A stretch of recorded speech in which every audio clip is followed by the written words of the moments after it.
Welcome to Sleepy Tales, a place where myths, legends, and ancient stories are told slowly and softly to help you drift into a peaceful sleep. Before we begin, I'd love for you to share where you're from and what time it is where you are.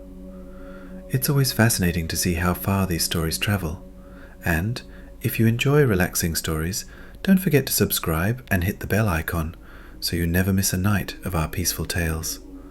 Now, settle in, relax, and allow tonight's bedtime story carry you into sleep. Athena, famously born from Zeus's skull, fully armed and already tired, built her legend not on steamy affairs or heroic brawls, but on the thankless grind of keeping mortals slightly less disastrous. Between dodging unsolicited matchmaking and turning Medusa into a monster, her story is one of calculated vengeance, divine strategy, and the relentless pursuit of order in a world bent on chaos. The trouble with divine parenthood is that it rarely makes sense even to the gods themselves. Take Zeus, for instance, a serial romantic whose idea of family planning involved shape-shifting into livestock and then acting surprised when the offspring showed up wielding thunderbolts, tridents, or worse, requests for an allowance. Yet of all his paternity misadventures, none was quite so spectacularly absurd as the birth of Athena, the fully armoured embodiment of wisdom, strategic warfare, and, in retrospect, corporate efficiency. It all started, as these things often do, with a prophecy. The problem with prophecies on Olympus was that they multiplied like unpaid invoices. An ominous line from Gaia here, a cryptic rhyme from an oracle there, and soon enough, the gods had a backlog of forewarnings so thick even Hermes couldn't speed deliver them. In this particular case, the memo foretold that Métis, titaness of wisdom, strategy, and most ironically caution, would bear Zeus a child more powerful than he. Zeus, whose management style can best be described as act first, do the thinking never, immediately solved the problem by swallowing Métis whole.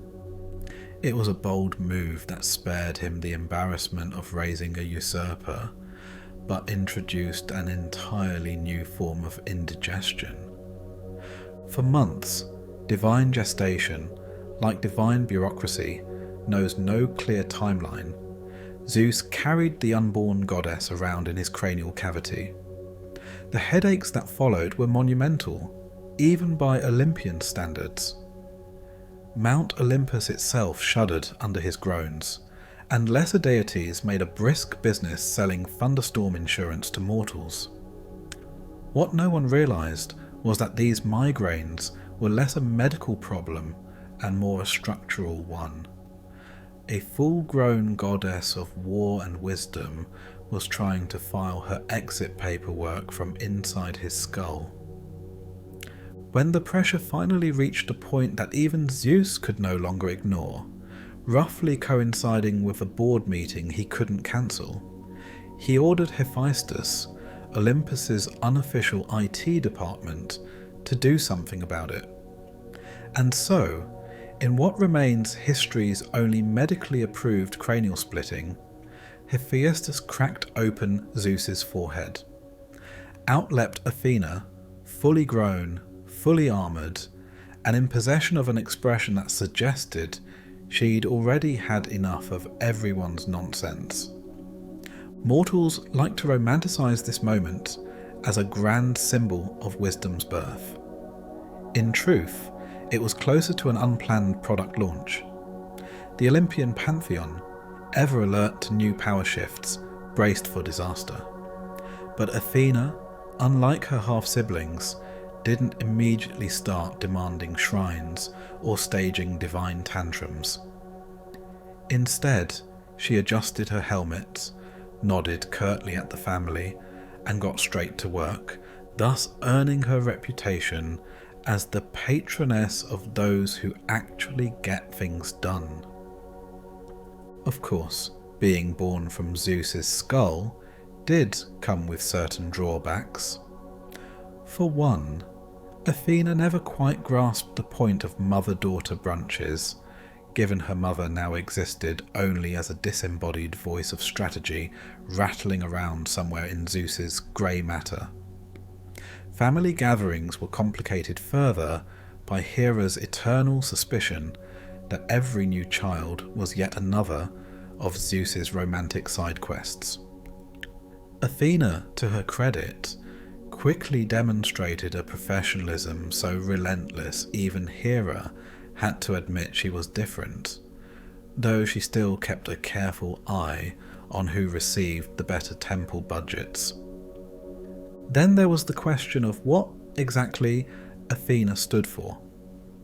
Olympian job descriptions were rarely clear, but Athena's was vague even by immortal standards. Wisdom sounds impressive until you realise it covers everything from city planning to deciding which spear length best discourages a drunken satyr. Strategic warfare offered more prestige, but risked overlapping with Ares, whose approach to war involved less strategy and more stab everything repeatedly. And then there were crafts, weaving, pottery, and architectural design, proving once again that divine portfolios, like mortal resumes, tend to list every minor skill just to look well-rounded. This dizzying array of responsibilities made Athena the patron goddess of multitasking. While other deities focused on single branding campaigns, love, the sea, harvest, Athena juggled city walls, loom patterns, and battlefield tactics, often on the same afternoon. Mortals, ever eager to organise divine chaos into something understandable, eventually settled on calling her the goddess of civilization itself. This was accurate in the same way calling the sea damp is accurate. True, but missing most of the complexities. Naturally, the other gods viewed her with suspicion. After all, Athena's mere existence was proof that raw intelligence, rather than brute force or seduction, could claim a prime seat at Olympus's overcrowded table. Even Poseidon, whose main hobby was flooding inconvenient coastal towns, felt compelled to challenge her occasionally, most notably in the contest for patronage of a new city. Athena's gift of the olive tree, a symbol of peace, commerce, and the vague promise of gourmet appetizers, won the citizens over, defeating Poseidon's alternative proposal, an enormous saltwater spring nobody had asked for. It is worth noting, dryly, that divine contests were never really about the mortals who supposedly benefited from them. They were marketing battles, a clash of cosmic egos where the gods treated entire cities as test markets. That Athens still bears Athena's name stands as a testament to the unexpected consumer appeal of olives over briny fountains. The citizens rejoiced, the olive trade flourished, and Poseidon grumbled into his trident for a century or two. Despite these occasional spats, Athena's birth had one unintended upside for Olympus. She introduced a rare sense of order. While Zeus continued pursuing questionable romantic escapades, and Dionysus hosted wine-fueled seminars on why hangovers build character, Athena quietly built temples, codified laws, and inspired mortals to create something approximating civilization. Her mere presence suggested that intellect and planning might occasionally outperform divine impulse. Yet for all this, Athena was not humorless. She simply preferred a drier wit, the kind that could reduce a boasting hero to silence, or make an entire assembly question their life choices with a single raised eyebrow. She understood irony better than most immortals, possibly because her own existence was so saturated with it. Born from the skull of the god most famous for poor impulse control, she became the champion of measured thought. Created to avoid a prophecy, she ended up fulfilling the prophecy's spirit anyway by wielding enormous influence, just not through rebellion, but through relentless competence. One might think this combination of wisdom and power would breed arrogance, but Athena's pride took a quieter form. She saw mortals not merely as playthings or worshippers, but as stubborn pupils to be educated, sometimes by force if necessary. Their triumphs pleased her, but their repeated mistakes, especially when they ignored perfectly sound divine advice, tested her patience. It's hard to watch your chosen people build a shining democracy and then vote for the city's ruin because a silver-tongued demagogue promised free amphorae. Still, for all the frustrations, Athena remained committed. Unlike other gods, she didn't vanish in sulks when mortals disappointed her. Instead, she returned to the loom, drafted another battle plan, or whispered fresh ideas into a poet's restless dreams. In her eyes, civilization was never finished, only constantly revised. A stone wall under repair, a scroll with endless footnotes. And so, from the moment she stepped out of Zeus's forehead, helmet gleaming, shield ready, Athena began her career as Olympus's quiet fixer, the divine project manager no one had asked for, but everyone begrudgingly needed. Her siblings kept the wine flowing, the love affairs tangled, and the wars dramatic. Athena kept the walls standing, the laws coherent, and the mortals occasionally thinking before acting. In the next part, we shall observe how this tireless dedication played out, from bickering with Ares to assembling temples and tax codes, and why even a goddess of wisdom couldn't quite stop civilization from tripping over its own marble doorstep. After all, even the best strategic plan rarely survives first contact with human nature, and Olympus, as always, remained an ongoing case study in exactly that. If there is one universal truth on Olympus, it's that nothing stays simple for long, not even wisdom.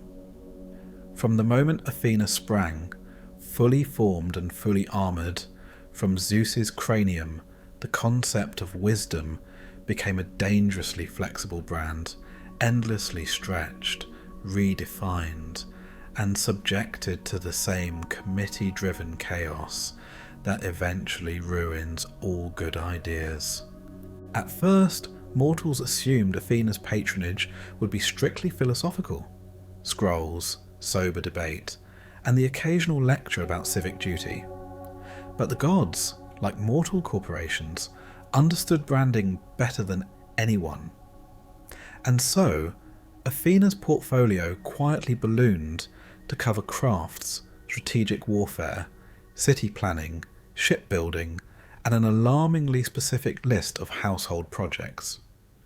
By the time the dust settled, she was somehow responsible for everything from olive oil quality standards to battlefield logistics, effectively making her Olympus's chief operations officer, minus the corner office. The problem with such a sprawling portfolio was the paperwork. Even a goddess can't oversee city walls, pottery kilns, and defensive alliances without generating mountains of administrative scrolls. The mortals, eager to please their patroness, dutifully produced records, plans, and tax codes by the amphora load, all stamped approved by Athena, in the fervent hope that she might actually read them. She did, of course, albeit with the resigned air of someone who knows she'll have to rewrite them anyway. Meanwhile, Olympus itself offered all the professional support of an unhelpful HR department. Zeus, for instance, preferred to measure divine success by the number of gold statues erected in his honour, which did little for Athena's urban development projects.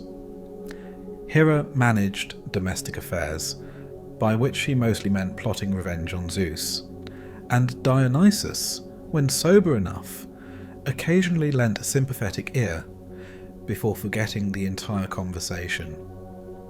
Only Hephaestus proved truly useful, forging weapons, shields, and, in moments of surprising generosity, budget-friendly temple fittings. Yet Athena's real challenge wasn't the scroll towers threatening to topple in her temple offices. It was her half-brother Ares. Officially, both were gods of war, but their philosophies differed so profoundly they might as well have been employed by rival consulting firms. Athena championed strategy, formation discipline, and the delicate art of winning wars without destroying everything worth having. Ares, by contrast, saw combat as an elaborate excuse for creative homicide, measured exclusively in enemy skulls and personal glory. Mortals, in their usual fashion, were torn between these approaches. The wiser generals prayed to Athena for guidance before campaigns, built walls, trained troops, and crafted diplomatic treaties. The more excitable types found Ares' simpler message, stab until victorious, more immediately appealing. In countless conflicts, the two divine siblings found their influence clashing indirectly on mortal battlefields. A cosmic argument fought with hoplites instead of words. Of course, Olympus, like any family business, refused to acknowledge this internal competition outright. Publicly, Athena and Ares were expected to play nice, attend the same divine banquets, and offer blandly supportive statements about valuing diverse approaches to conflict. Privately, Athena kept a mental ledger of every city sacked under Ares' dubious patronage, and Ares likely decorated his personal quarters with casualty figures that annoyed her the most. Athena's frustration lay not in Ares himself. She had long accepted his existence as one of Olympus's regrettable fixed assets, but in mortal inconsistency. Cities that pledged devotion to her carefully crafted defensive plans would, in moments of panic or hubris, suddenly pivot to Ares, deciding that brute force was faster than building another layer of city walls. Predictably, these cities often regretted it, usually while on fire. But the cycle repeated with the regularity of poorly timed sacrifices. Faced with this perpetual brand confusion, Athena turned to what any self-respecting divine strategist would: rebranding. After all, if wisdom alone failed to inspire consistent loyalty, perhaps broadening the definition would, and so her temples doubled as craft workshops, art schools, and lecture halls. Pottery, weaving, and architecture became holy pursuits, not because Athena personally needed another amphora, but because tying civic identity to craftsmanship made cities harder to conquer and easier to unify. It was a subtle but effective pivot. Worship not just the goddess of victory, but the goddess of everything that makes victory worth having. Naturally, the paperwork nightmares intensified. Artisans petitioned for divine endorsement of new vase designs, city magistrates requested official blessings on ambitious drainage systems, and philosophers produced endless scrolls speculating what Athena really meant by wisdom. The goddess, whose patience was famously long but not infinite, quietly delegated some of this to priestesses who, through long exposure, mastered the delicate art of divine correspondence, replying in formal yet unhelpful language that said everything and nothing at once. Still, for all the bureaucratic headaches, Athena's strategy worked astonishingly well. Cities under her patronage tended to be richer, better defended, and, crucially, more interesting to live in. When travellers spoke of cultural marvels, advanced laws, and libraries of scrolls, they spoke of Athena's cities.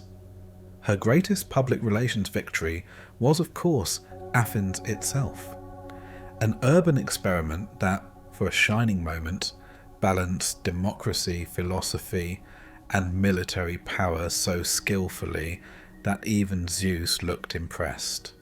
This success inevitably bred resentment among her divine peers, though few dared voice it openly. Apollo, god of prophecy and music, sometimes claimed partial credit whenever an Athenian poet produced something quotable. Poseidon sulked for centuries over losing the city's patronage contest, occasionally reminding mortals of his displeasure with earthquakes or ill-timed floods. Even Hera, who nominally supported order, found Athena's popularity irritating, suspecting it was fueled less by divine virtue and more by well-timed olive harvests. Through it all, Athena maintained an air of dry professionalism. Unlike Dionysus, she didn't host ecstatic festivals, and unlike Aphrodite, she didn't inspire scandalous statuary. Her worship was marked by ceremonies that mixed solemnity with practicality, weaving competitions, processions showing off newly minted armour, and debates that occasionally degenerated into elaborate insults, but always under the guise of civic improvement. If the other gods found this dull, the mortals, at least, appreciated the tangible benefits. A city dedicated to Athena didn't merely receive divine favour in battle, it gained roads, trade agreements, and, importantly, a sense of purpose beyond conquest. Under her quiet guidance, mortals learned that power wielded without thought was rarely worth having, a lesson some learned only after disastrous alliances or ambitious yet catastrophically ill-planned campaigns. Yet despite her achievements, Athena remained oddly uncelebrated by poets compared to her flashier peers. Apollo's musical contests and Aphrodite's romantic intrigues made for livelier verses.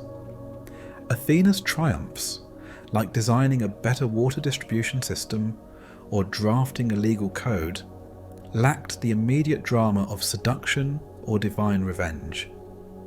The goddess herself seemed unbothered, as though perfectly aware that poets, like soldiers, were rarely inclined to immortalize the quiet brilliance that keeps civilization from falling apart between wars.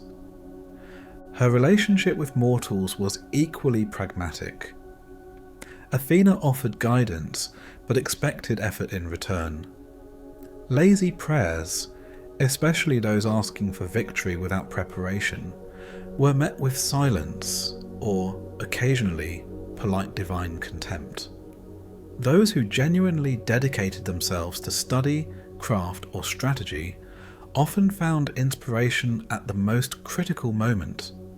A sudden idea for a defensive maneuver, a pattern that turned ordinary cloth into art, or a speech that swayed an assembly teetering on the brink of folly.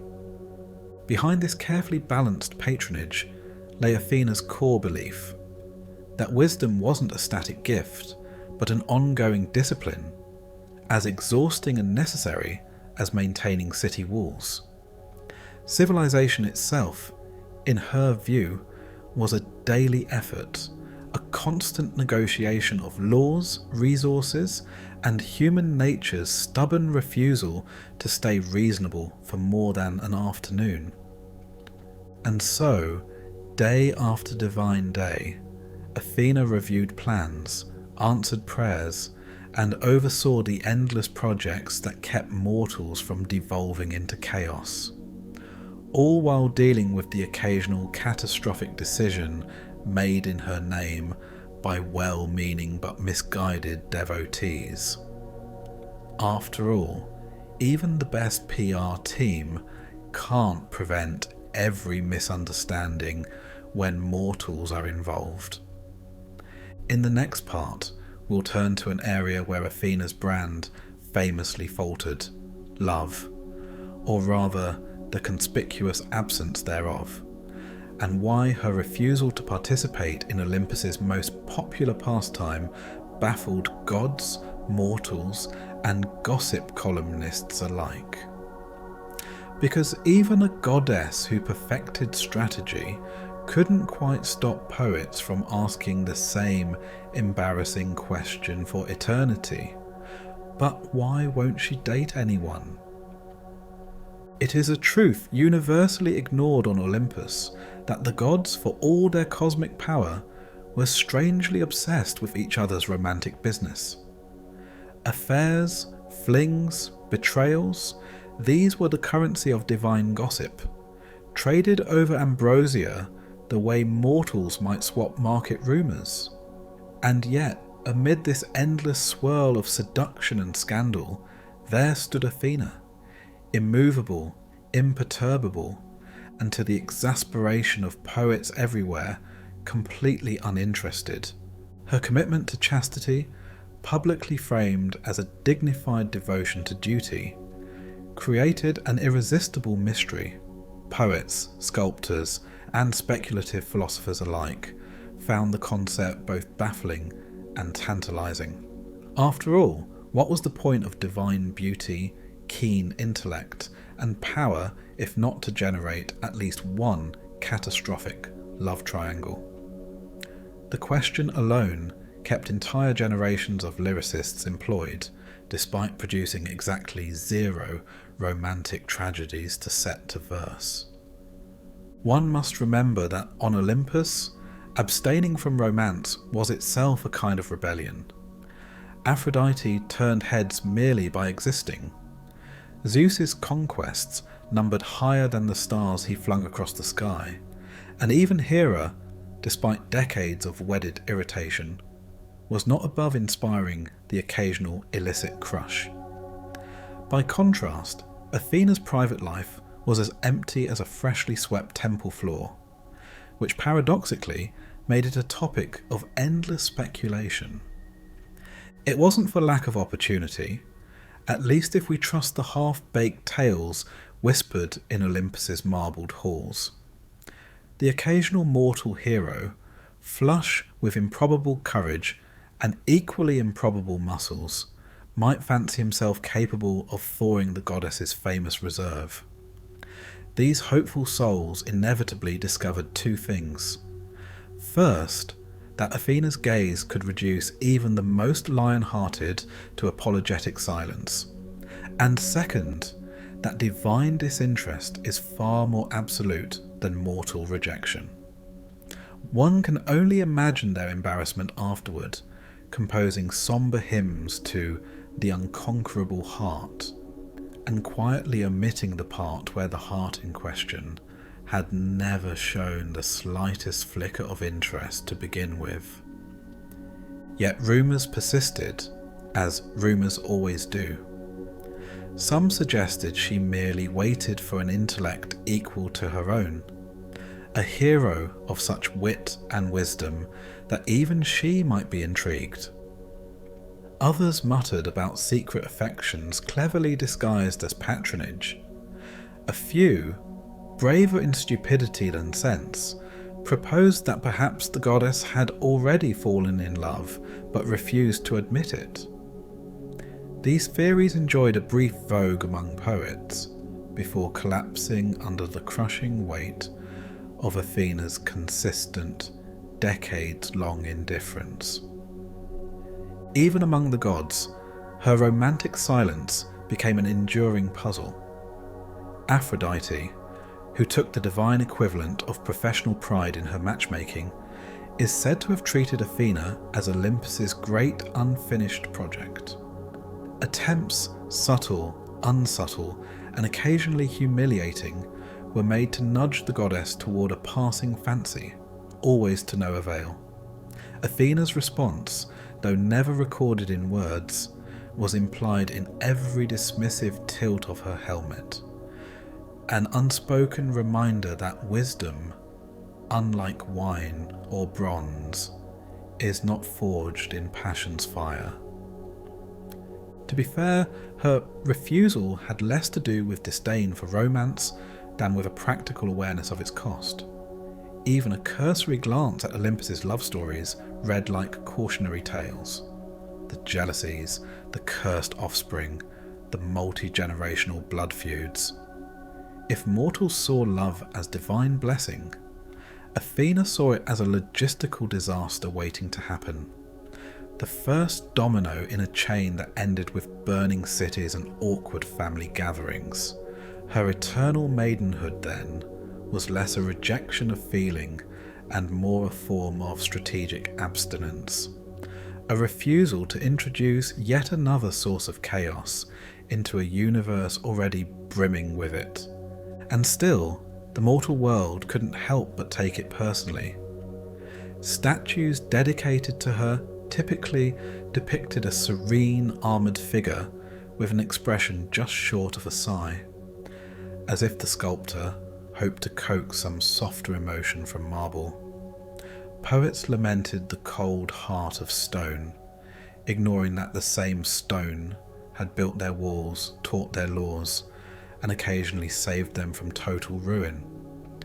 They spoke as if romance were the only measure of worth, failing to recognise the quiet devotion embedded in every temple column and city street bearing her name.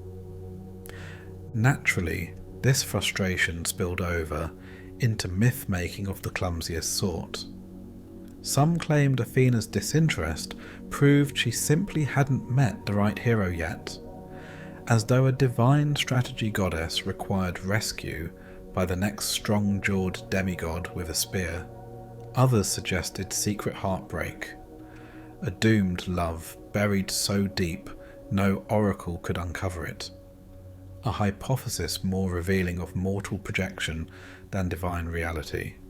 Worst of all were those who assumed her chastity must mask some hidden scandal, as if a woman refusing romance had to be running from something. Among the more infamous rumours stood the tale of Medusa, a story retold so often and so creatively misremembered that its original meaning was buried under layers of gossip. The brief, bureaucratic truth is this: Medusa, once a priestess sworn to serve Athena, broke her vow in Athena's own temple. Whether seduced, coerced, or simply reckless, the result was the same: a sacred oath violated. Athena's response, turning Medusa into a creature whose gaze turned men to stone, has been debated ever since. Critics, with hindsight conveniently sharper than divine judgment, called it cruel. Admirers pointed to the monstrous transformation as an act of grim empowerment. Medusa, no longer vulnerable, became untouchable. The goddess herself offered no clarifications, leaving mortals to squabble endlessly over her motives.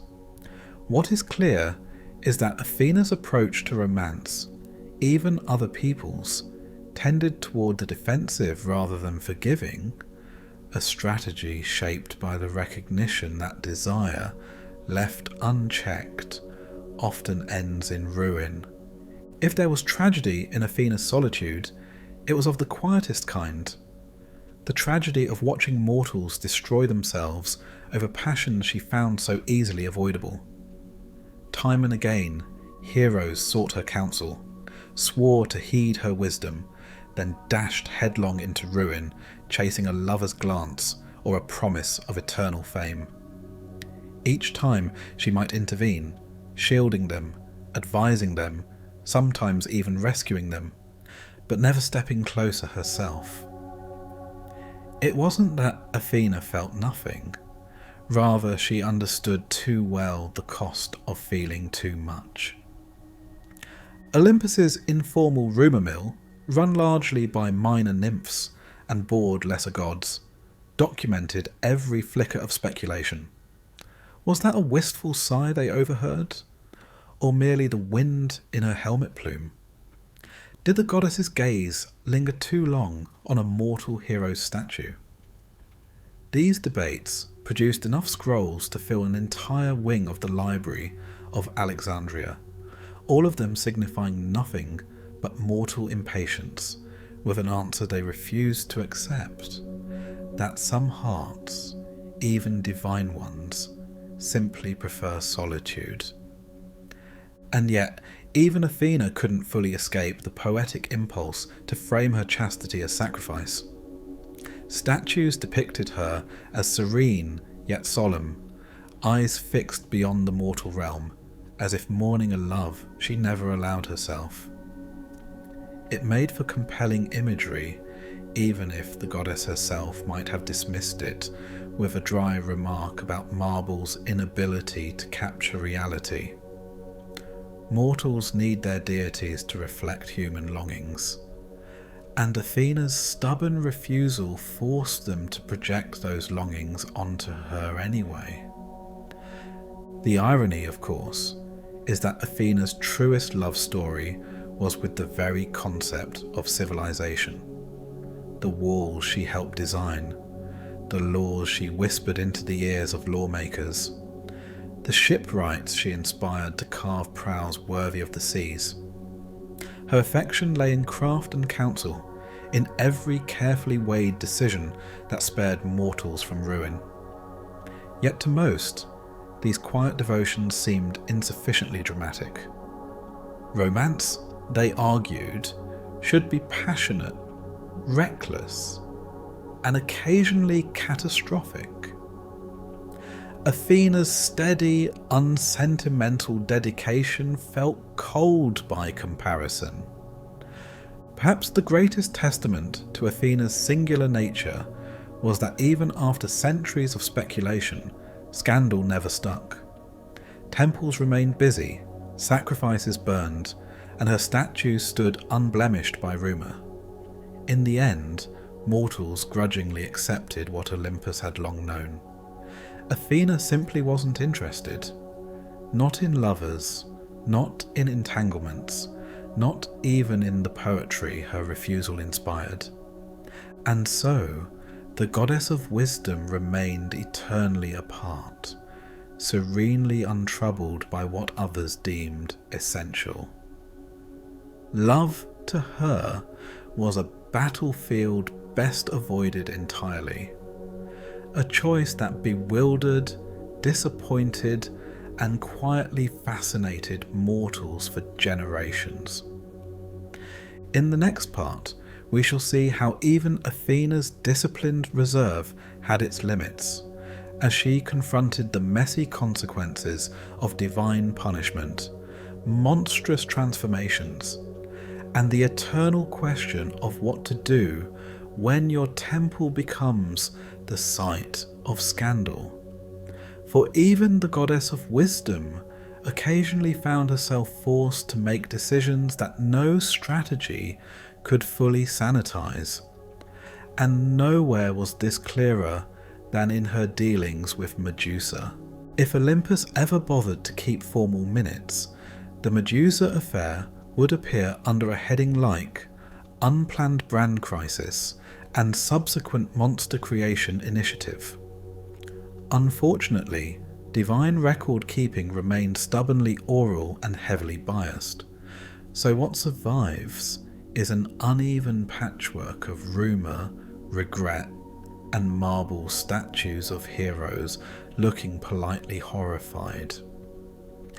It began, as these things often do, in a temple, a sacred space meant to inspire devotion, filled with the faint aroma of burning offerings and the ever-present risk that some mortal would do something spectacularly inappropriate.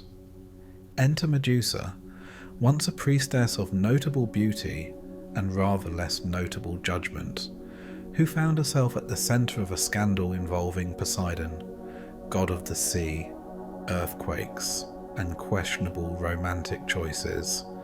Details remain contested, largely because Olympus prefers a tidy narrative over an accurate one. Some claim Medusa was seduced, others say she was unwilling, and a few argue it doesn't matter because either way, it happened inside Athena's temple. That was, from the divine perspective, the real catastrophe. An oath broken in the one place meant to remain untouched by mortal passion. The gods, like bureaucracies everywhere, could forgive many things: failure, arrogance, hubris on Tuesdays. But they drew the line at tarnishing the brand.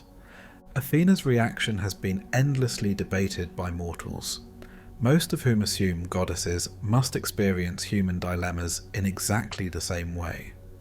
Did she feel pity, fury, indignation? Or was it, as seems most likely, the divine equivalent of discovering someone spray-painted obscenities on the walls of your brand new headquarters? A cold, appalled recognition that action must be taken to protect the enterprise. The chosen response was, in hindsight, dramatic. Medusa was transformed from a priestess admired for her beauty into a creature whose gaze turned living things into stone. Mortals, quick to spot an allegory, read it as punishment for vanity or as cosmic victim-blaming. Others saw it as an act of protection, rendering Medusa untouchable, quite literally, to any further violation. Athena herself offered no clarification, leaving the world to spin theories while she got back to drafting municipal codes and designing new spearheads. From a purely functional standpoint, the decision made a twisted sort of sense. Monsters, after all, were part of the Olympian toolkit, living cautionary tales that reinforced divine authority. Why pen 1,000 moral scrolls warning mortals against sacrilege when you could create a single, unforgettable example? The stone-carving gaze proved efficient, a permanent deterrent, instantly recognisable, and cost-effective in the long run. No mortal ever again considered misusing Athena's temple space, once word spread that doing so might result in permanent statuary. Of course, managing the aftermath required its own delicate strategy. Medusa was, after all, once under Athena's patronage. Her transformation risked looking vindictive, inconsistent with the goddess's carefully curated brand as the patroness of justice and reason. The solution lay, as always, in narrative control, emphasizing the sanctity of vows, the gravity of sacred spaces, and, crucially, keeping the conversation away from the details that raised uncomfortable questions. Mortals, being mortals, preferred mythic drama over nuance. Medusa quickly became a monster in popular imagination, terrifying, exotic, and conveniently feminine in her fatal power. Sculptors and poets revelled in the horror, producing countless images of coiling serpents and staring eyes, each new piece cementing, sometimes literally, Medusa's role in the cultural canon. Athena's own statues, by contrast, remained serene, armoured, and unyielding, as though politely declining to engage with the controversy. What is often overlooked is that Medusa was not Athena's only creative punishment. The goddess's disciplinary portfolio, though less famous, includes other memorable projects, proof that even wisdom occasionally expresses itself through strangely personal vengeance. Consider Arachne, a mortal weaver whose tapestries were so exquisite that they drew compliments Athena herself might have envied. When Arachne dared claim her skill surpassed the goddess's own, Athena challenged her to a contest. The mortal's work, predictably, was beautiful, and, just as predictably, impious. Scenes mocking the gods' many scandals. Athena's reaction was a masterclass in divine HR, swift, symbolic, and with enduring consequences. Arachne was transformed into a spider, condemned to weave forever in miniature. Mortals still debate whether this was cruelty or mercy, but from a brand perspective, it was brilliant. A cautionary tale that protected divine dignity while inventing a whole new family of creatures to populate the corners of mortal dwellings. One cannot help but admire the efficiency. These acts collectively reveal something fundamental about Athena's character. Her punishments were rarely random. They always reflected the offence: misuse of beauty, pride in craft, defilement of sacred space, and transformed it into something instructive. A mortal might see tragedy. Athena saw rebalancing. For a goddess sworn to uphold order, allowing such breaches to pass unremarked would undermine everything she worked to build. Yet, even the most elegantly reasoned punishments carry unintended consequences. Medusa's story, once released into mortal rumour, refused to stay neat and instructional. Heroes, driven by prophecies and ambition, decided her head was a trophy worth risking petrification. Perseus famously succeeded, armed with divine tools ironically provided in part by Athena herself. It is difficult to know if she approved of the plan, tolerated it, or simply recognised that heroes, like bureaucrats, will chase glory no matter what the manual advises. The result was a bizarre epilogue. Medusa's head, severed and still potent, became Athena's most famous accessory, mounted on her shield as the Gorgoneion. From a branding perspective, it was undeniably effective, an unmistakable emblem of divine power that turned enemies to stone mid-charge. Yet it also immortalised a paradox. The goddess of wisdom carrying the severed head of a woman she had once protected and punished. Mortals, predictably, found the image both terrifying and mesmerising, never quite sure what it signified beyond the obvious message: do not trifle with Athena. In quieter moments, if a goddess of strategic discipline allows such indulgence, Athena might have reflected on how easily punishment bleeds into spectacle. The monster designed to prevent sacrilege became an icon. The cautionary tale turned trophy. Yet, even if she recognised the irony, there is no record she ever spoke of it. Some matters, perhaps, are best left to poets to misunderstand at length. Meanwhile, Olympus moved on, as it always did. New scandals replaced old ones. Mortals found fresh ways to offend divine sensibilities. Yet the Medusa affair lingered in collective memory, not least because it spoke to something mortals dimly understood: that even the most rational justice can produce consequences beyond control. Wisdom might guide the hand, but the world remains stubbornly unpredictable.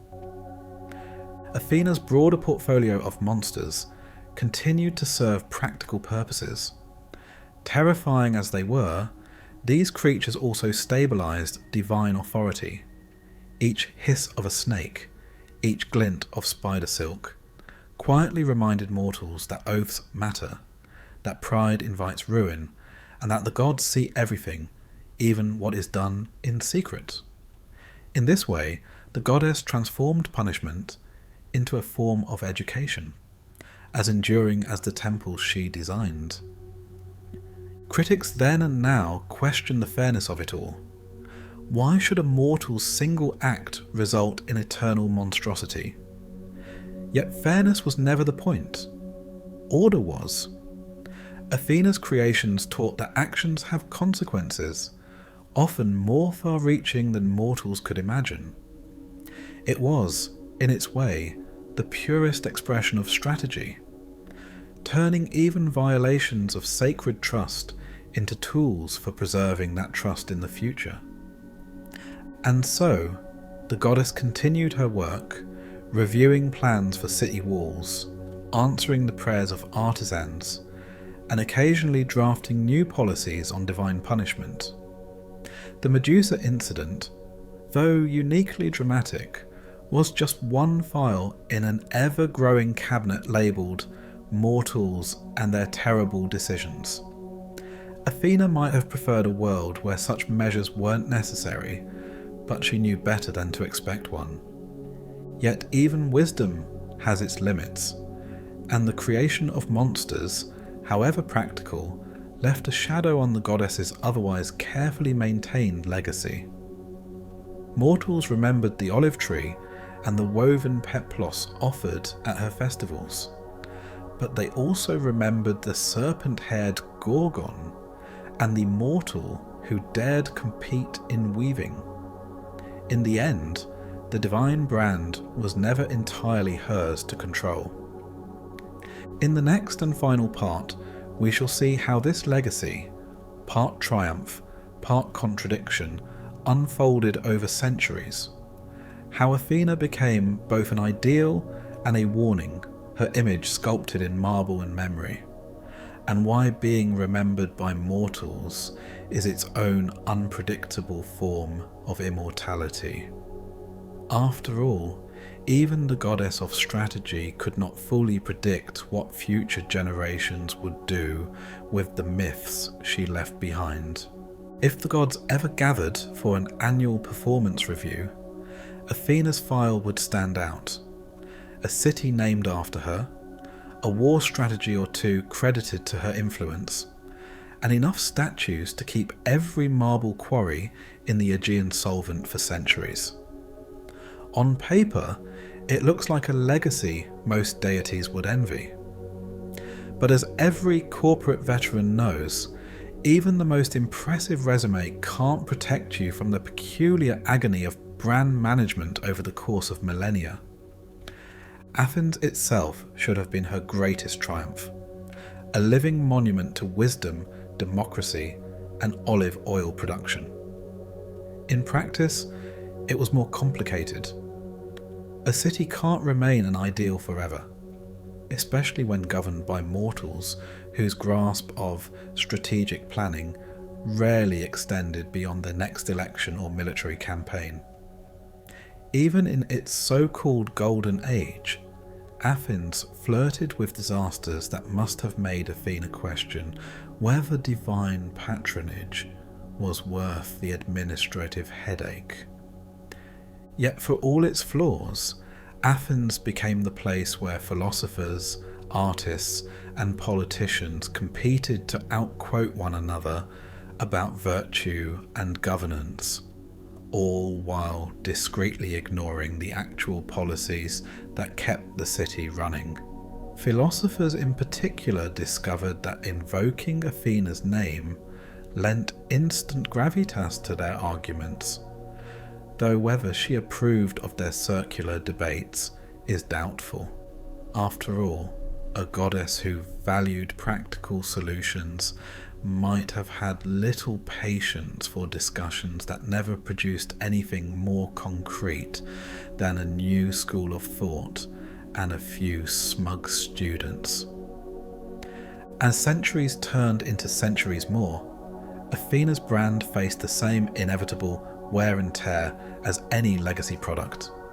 The Parthenon, that marble-clad press release to the world, began to crumble, its columns slowly surrendering to time, war, and the occasional gunpowder mishap. Priests were replaced by tour guides, orators by historians, and sacred processions by photo-snapping tourists in comfortable sandals. The once living cult of Athena shrank to footnotes in travel guides, and the goddess herself faded into symbol, her name invoked not in prayers, but in architectural dissertations. It didn't help that mortals proved incapable of leaving any myth well enough alone. Sequels, prequels, and contradictory spin-offs proliferated like ivy on a neglected temple wall. Athena transformed from stern strategist to a figure of serene wisdom, then occasionally to a vengeful maiden, depending on the writer's mood or political needs. Poets painted her as a lonely immortal, historians recast her as a civic mascot, and modern storytellers added speculative character arcs that would have baffled even the most imaginative oracle. Philosophers, meanwhile, clung to her image like a ceremonial cloak, name-dropping Athena in treatises about justice and rational governance, while conveniently overlooking her less comfortable decisions, like the part where she turned an unfortunate priestess into a monster, or transformed a weaver into an arachnid cautionary tale. Selective memory is, apparently, the most enduring mortal tradition. Yet the truly peculiar tragedy of divine legacy is that the gods, unlike mortals, have no graceful exit strategy. Humans live, make mistakes, and depart this world with the quiet dignity of being forgotten by everyone except a few fond descendants. Athena, on the other hand, remains trapped in an eternal cycle of reinterpretation. Every generation chiselling away what they find inconvenient and gilding what suits them, then passing the statue along to the next wave of amateur brand consultants. Consider, for instance, the statues. There were thousands once, ranging from monumental bronze colossi meant to awe entire fleets, to modest terracotta figurines that grace dusty household shrines. Most of them no longer stand, toppled by earthquakes, invaders, or changing tastes in decor. Yet fragments endure, a hand here, a helmet crest there, each piece lovingly labelled in museum displays with phrases like, possibly Athena. As if the goddess herself might step forward and confirm provenance. In marble, as in myth, even the most enduring brand eventually fractures. Temples, too, became relics rather than places of living worship.